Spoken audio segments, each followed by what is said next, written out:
Today on CityCast Chicago, festival season is almost upon us, so what does that mean for our parks? We're also talking about smog in Chicago and allegations of human rights violations at the Cook County Juvenile Detention Center. But don't worry, we also got some good news too.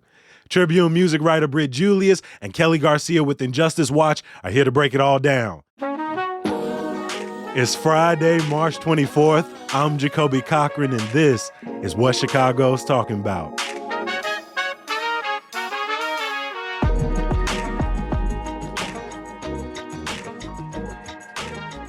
Britt, Kelly, good morning, and welcome back to CityCast Chicago. Thank you. Love being here. Thanks for having us. We're going to talk a lot about music today, but I want to get us started with a conversation we've been having for the last couple of weeks.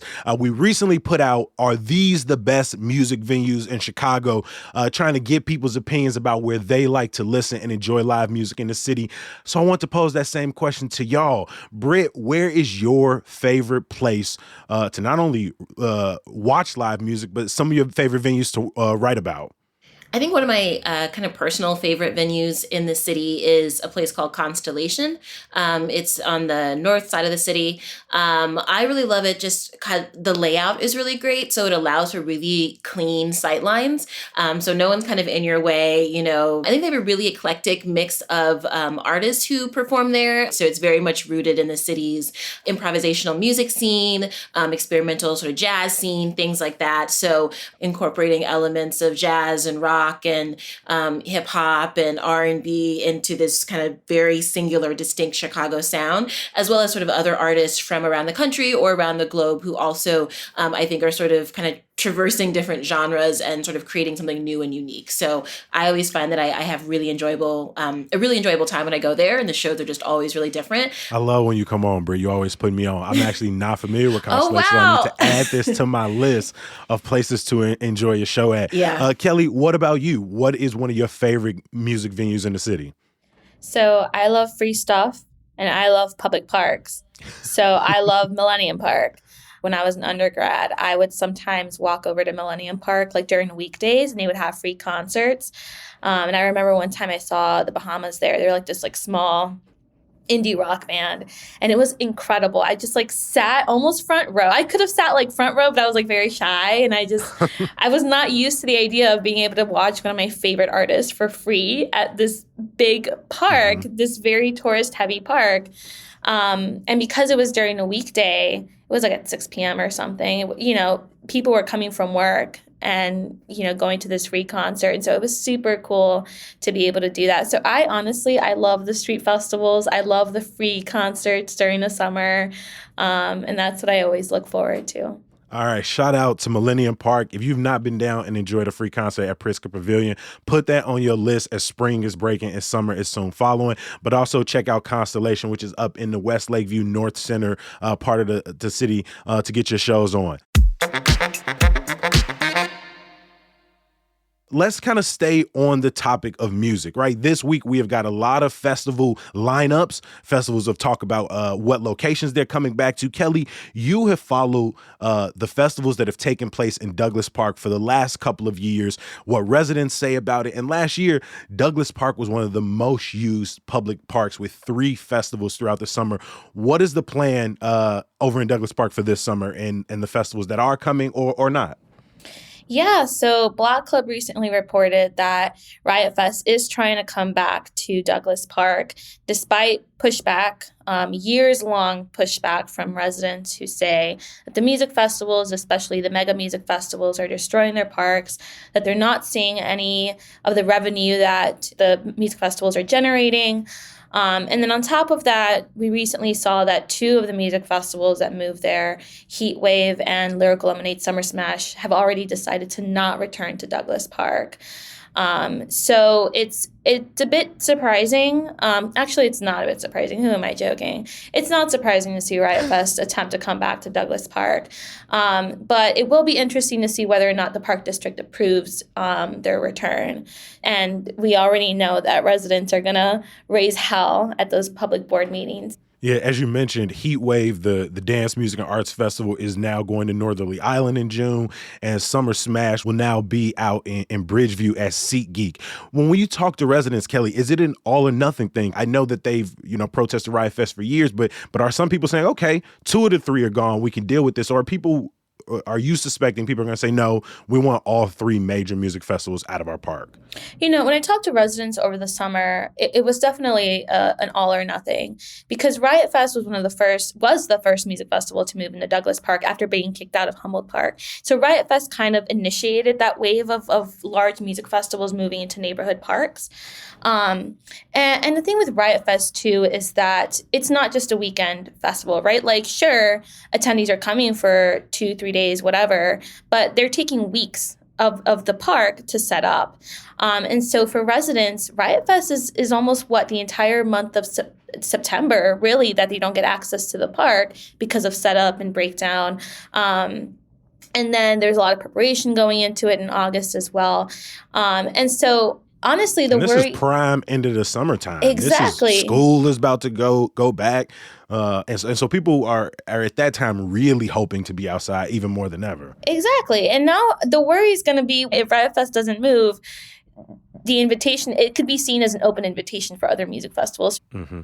I'm a huge fan of the festival season, right? Not just when we're talking about music, but we've talked about local taste in neighborhoods. You got Burger Fest in some places. I mean, Hyde Park Summerfest in my neighborhood is even bigger, but I think of things like the Silver Room Block Party. And so music festivals are such a vibrant part of the summer. I want to bring you in here because when we think of a park like Grant Park, for example, I mean, I've been seeing reports that Grant Park is going to be available en masse to the entire public for less than a week, because we're going to be seeing things like Sueños Music Festival, Pride in the Park, Lollapalooza, The Taste in late September. NASCAR is going to take up so much time. When you think about how much park space is occupied by these music festivals, what do you think the balance is? Because obviously right now in a place like Grant Park, it is so heavily slanted towards these sort of big citywide events. I think as it relates to like an issue of balance, the thing that it really goes back to is that so many of these festivals, people can't afford to go to them. And the prices for those festivals as well are going up, right? So they're not becoming cheaper. They're not becoming more accessible. They're becoming less accessible. I remember, I know it's not in Grant Park, but I remember, when I first started attending Pitchfork Music Festival, it used to be about $15 for a one-day pass, right? So that was a much different experience compared to, the prices for some music festivals today. Like, for example, tickets for Lollapalooza do not start cheap, right? They're very expensive. No. So, I think that's one of the main issues as it relates to like a balance, is that it's completely imbalanced. And the more you add to it, the more inaccessible both going to those festivals, can be, which I think they're really, great experiences for the city of Chicago. And in general, we're really the only place in the country that has that abundance of music festivals like this. But it just makes it so, only a select number of people can actually attend these things. And, oftentimes those people who are attending these things don't even actually live in the city, right? And the people who are here every single day then lose access to the parks and also weren't even able to attend the event in the first place. Mm-hmm. And obviously, one of the key differences people bring up is, Grant Park is in the middle of downtown. And while it is also right next to residential apartments, well, people say, this is 300 acres. We can split that up. When we think about these festivals in neighborhoods, some of them typically are maybe not the mega festivals. When you think about neighborhood fest, those tend to be the more accessible. When you think about your favorite neighborhood fest, are there some that you're excited to look at that might not be these huge Lollapalooza taste size events? Yeah. I always love the neighborhood fest they always have in like Westtown on like Chicago Avenue. Okay. They always have a huge number of, house DJs. Mm-hmm. Westfest is dope. Westfest, thank you. So I always enjoy going to that one like every single year. I used to really love Wicker Park Fest, but that's sort of become, I guess maybe for me being 35, sort of kind of incomprehensible. I was like, when I was 25, it was great. Now I'm like, it's last year, I went out to, one of my friends was in town, went out to dinner, and we didn't realize it was taking place, and it was the restaurant was on Milwaukee, and I was like, whoa, I don't even ever remember it being this packed, and I was like, I don't think I can handle festivals but they always have a really great lineup there as well. So yeah. Some of my favorite music festivals are Fiesta del Sol in Pilsen. Mm-hmm. I've been 2 years in a row. Right. It has a long history in the neighborhood. It's planned and organized by people in a neighborhood. And it's for the people of the neighborhood too. I love going into every year because, and even even if it's annoying, right? Like there's always little kids running around, and parents love to bring their whole families because it's a great time. You know, it's family friendly too. But there's also like the house DJs that go, and that's where you can find me.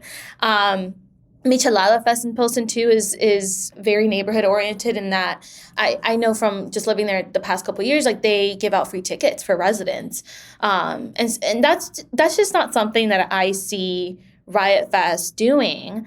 I just don't see that intentional relationship building with the residents of the area. We'll see how these public meetings go. See if they are allowed to keep a permit or to get a renewed permit. Will they be on the hook for more remediation, for providing more tickets for people in the neighborhood, for listening to the concerns of people in the neighborhood, or will it be business as usual? For people who want to check out those other two fests, as of now, West Fest is scheduled to return Friday, July 7th. You will also be able to see Fiesta del Sol July 27th through 30th in its home of Pilsen.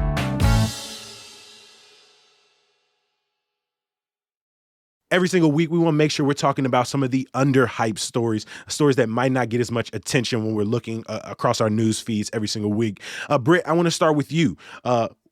When we talk about pollution, when we talk about air pollution in particular, I feel like for many, it's an abstract concept, right? But when we think about this on like a tangible level, we had a story recently that said Cook County is not a good neighbor. Can you break that down for people? What does that look like and mean? So it means a number of different things, right? This is something that's always been of interest to me. I have asthma. I also have a degenerative lung disorder, right? So I'm always kind of thinking about these things. And specifically as it sort of like relates to Cook County, it's not just that we're sort of producing these really, dangerous pollutants and smog and things like that for people in Chicago or in like the area of Cook County, but that it's also, spreading to other places as well, other places in the state, and going as far as other states, Indiana, Wisconsin, et cetera. So it's due to a number of different factors, largely due to like our factories, power plants, things like that are sort of like providing these really unhealthy fumes. In fact, in Cook County, we have the worst in the nation, right? So we're causing the most sort of, lung damaging smog to, our neighbors compared to any other place. The next in line would be New York City. So think about like the size, the scope, the amount of people in New York City. And we think of that place as being really, smog filled. But Chicago, which is, smaller, less people, more spread out, more sprawling, actually is producing worse for our neighbors. There's a new EPA plan that is supposed to take effect in May that will impose more limits on various emissions from plants in Illinois, Indiana, Wisconsin, and 22 other states. But when we get down to like a neighborhood level, over the last few years, we've covered these environmental concerns from manufacturing plants trying to move from one neighborhood to the next, from manufacturing plants being sort of demolished during the middle of a global pandemic. What do you think we need to do on a neighborhood level to not only inform people and educate people about sort of daily pollutants, but what do you want to see implemented at that local level? Gosh, I mean, one of the first things in terms of just sort of making sure that people are informed, I actually honestly think that these sort of issues need to be a literal door-to-door sort of, spreading the word kind of thing. I think, people need to know about not just sort of like what's going on kind of currently, but how this will affect them in the future, right? So what will be the effects 5 years from now, 10 years from now, 15 years from now? I'm sure my parents, if they knew, moving to Chicago when they were, young from Alabama and Mississippi, if they had known that like living in the West Side by so many factories and plants was going to eventually sort of be a leading cause of me developing childhood asthma, they would not have lived in those places, and they would have sort of made conscious decisions about where their, daughters were going to actually grow up. Now this is a lifelong thing for me. Now I have lung collapses and, all these sort of things that are going on. And it's like, what could have been prevented or changed and sort of protecting, myself if they they had sort of known and been informed of that. So I think really informing people and telling them about like, this is what can happen in terms of, sort of mild, lung issues or health issues like asthma to really severe things like a cancer. We hear these things are very kind of vague and it's like, okay, lots of smog. What does that mean? Oh, the air's not great. How does that actually affect someone? But really getting down to the nitty gritty and being like, this is what can happen. How do you feel about that? I think that's going to be really key as well. Bro, I really appreciate you bringing attention to this story. Kelly, you've been working on a report with your colleague, Carlos Ballesteros, over at Injustice Watch about human rights violations ongoing in Cook County's juvenile detention center. Can you talk to us about recent findings from a watchdog? Yeah, absolutely. So we recently reported on Equip for Equality. They are a nonprofit legal advocacy organization. In this case, they're a watchdog group because they get federal dollars to investigate public institutions that are abusing people with disabilities. And they recently published a report into a series of violations happening in the Cook County Juvenile Detention Center. So we're talking about the county's most vulnerable youth. A lot of these kids who are detained are mostly Black. They have disabilities and they are required to receive special education services. And most of them are held pretrial. And so in some cases, some of them will be detained for a few weeks, months, but in other cases, you will see kids being detained for over a year. And so what this report found is that there was excessive confinement being used as punishment. So in the report, they quote youth as saying that they were held in isolation pods for 28 days. They also found excessive use of restraint against kids in the detention center. So there's a lot of examples of essentially like the security guards, when they're in some situation, they use prone restraint. So they it's literally, hold a child's face against the ground. They make note of a lot of examples of kids talking about instances where they got their wrists broken, they got bruises. So that's what this report found. And what really struck out to me about the report is that the solution that they called for is essentially abolishing the detention center. They're calling on the chief judge to shut it down and replace it with more community-centered, smaller centers in neighborhoods that could provide more intensive care and more rehabilitative care for these kids. And so the chief judge is, he's promised to look into some of these allegations. The superintendent, Leonard Dixon of the detention center, he blanket denied a lot of these claims, even though he's acknowledged in the past that they do have a problem with excessive room confinement. He still denies the fact that they're using any type of excessive or violent restraints on children. So, it's really up to the chief judge to decide what's next.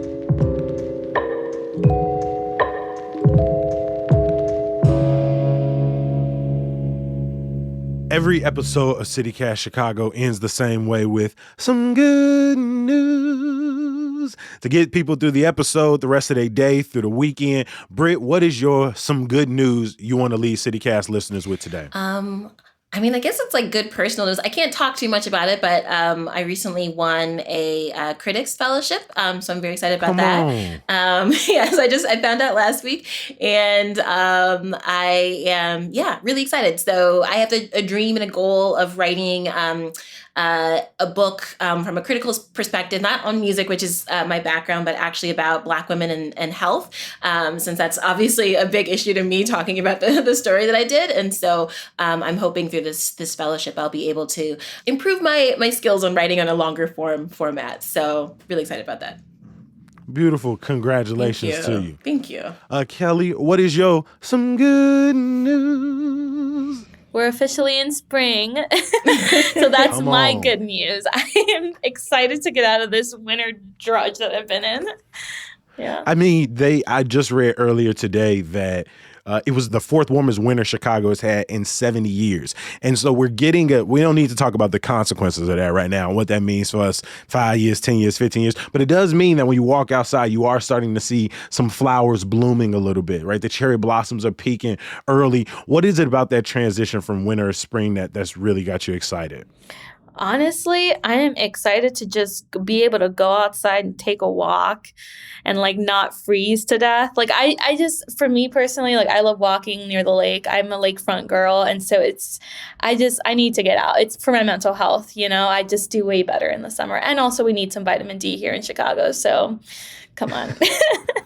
Yeah. Bri, what about you? As we move out of, again, it wasn't the coldest winter, and we might see some weather changes over the next couple of weeks, but what's really got you excited as we transition from, sort of the colder months into this rejuvenating spring season?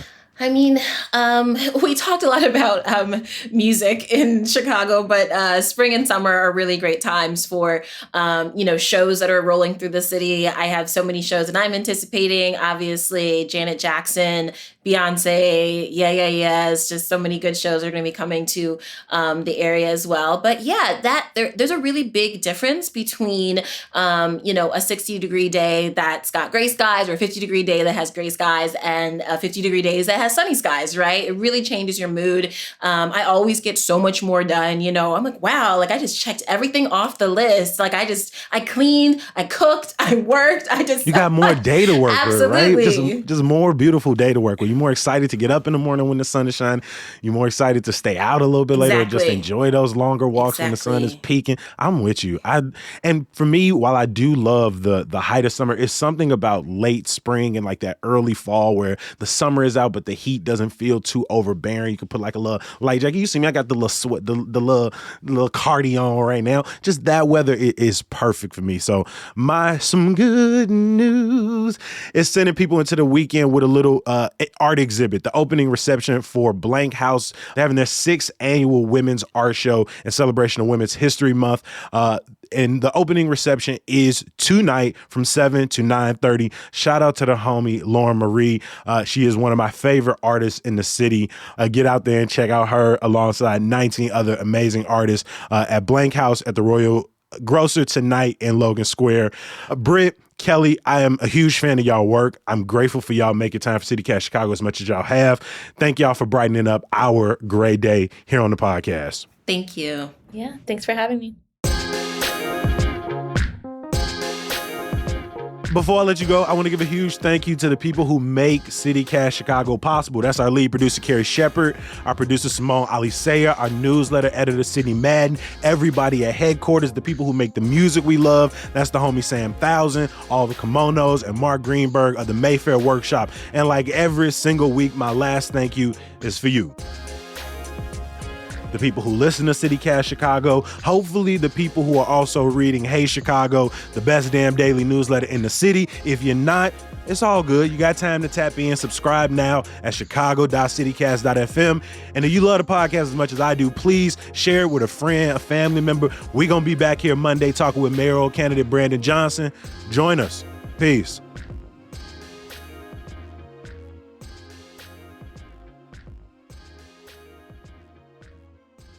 All